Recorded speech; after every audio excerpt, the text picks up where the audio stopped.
पूरे देश में ये पहली बार हो रहा है, दिल्ली सरकार के सरकारी अस्पतालों में सभी दवाइयां मुफ्त मिल रही हैं, चाहे कितनी भी महंगी दवाई क्यों ना हो। आज तक कभी ऐसा नहीं हुआ था। अभी हमने दिल्ली के सभी अस्पतालों में, डिस्पेंसरियों में फ्री दवाइयां 1 फरवरी से देनी स्टार्ट की हैं। आधी दवाइयां बाहर से लेनी पड़ती थी, अब तो सारी यहीं से मिल रही है। ये अब तो पूरी मिल रही है, पहले नहीं मिलती थी, कुछ मिलती थी, कुछ नहीं मिलती थी, अब फिलहाल पूरी दवाई मिल रही है। Currently medicine are available in hospital. Patients तो खुश है उनको, क्योंकि फ्री में दवाई मिल रही है हॉस्पिटल में आजकल, तो वैसे उनको कोई प्रॉब्लम नहीं है, दे आर हैप्पी। मैं यहाँ का ओपीडी इंचार्ज हूँ।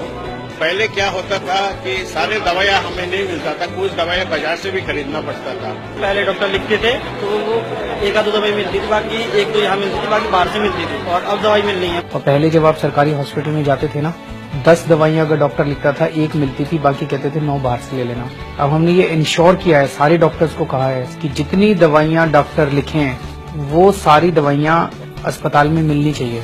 एक भी ऐसा नहीं होना चाहिए कि कोई दवाई अस्पताल में ना मिले।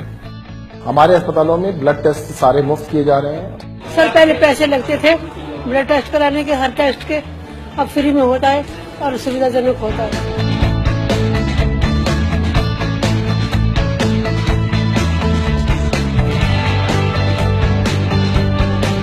प्लेटलेट्स के लिए हमने हॉस्पिटल के अंदर उसको सेग्रीगेट करने की पूरी सुविधा उपलब्ध कराई है। ये हमारा वेल मेंटेन्ड कहते हैं state of art blood bank है। अभी जो प्लेटलेट्स हैं उनका स्टोरेज भी है, उसको हम एजिटेटर के अंदर स्टोर करते हैं। और ये मैं बताना चाहूंगा कि ये हमारा हॉस्पिटल को ही नहीं बल्कि डेंगू जैसे सीजन होता है उस समय हम प्लेटलेट्स पूरे दिल्ली को फ्री देते हैं। और अब ये सब कुछ यहाँ पे फ्री है, including blood testing, CT, MRI, ultrasound and X-rays.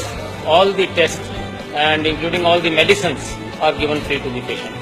ये कैसे हुआ? इतना पैसा कहाँ से आया सरकार के पास? हमने हर दिल्ली सरकार के काम में करप्शन बंद कर दिया। जैसे एक 325 करोड़ का फ्लाईओवर था, वो हमने 200 करोड़ का बना दिया। एक इंडस्ट्रियल ट्रेनिंग इंस्टीट्यूट 24 करोड़ का बनना था, हमने 16 करोड़ का बना दिया।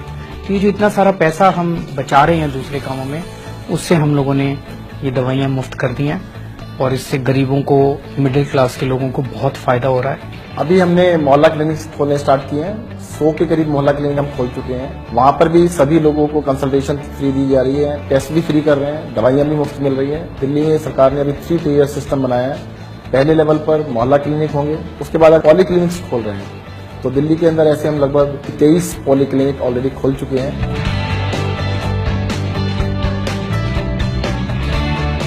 और पॉलीक्लिनिक्स में भी अगर इलाज में आपको एडमिट होने की जरूरत पड़ रही है तो आपको अस्पताल खोले जा रहे हैं। अभी जितने अस्पताल हमारे पास हैं उनको सबको उनकी बेड की स्ट्रेंथ भी बढ़ा रहे हैं। अभी दिल्ली में 10,000 बेड हैं, जिनको आने वाले 2 साल के अंदर हम 20,000 बेड करके दिखाएंगे। बढ़िया से बढ़िया तकनीक सरकारी अस्पतालों के अंदर लेके आ रहे हैं। तो आने वाले 2 साल के अंदर आप देखेंगे कि दिल्ली सरकार के सरकारी अस्पताल प्राइवेट से भी ज्यादा बेहतर हम लोग करेंगे और स्वास्थ्य के क्षेत्र में दिल्ली पूरे देश को एक दिशा दिखाएगा।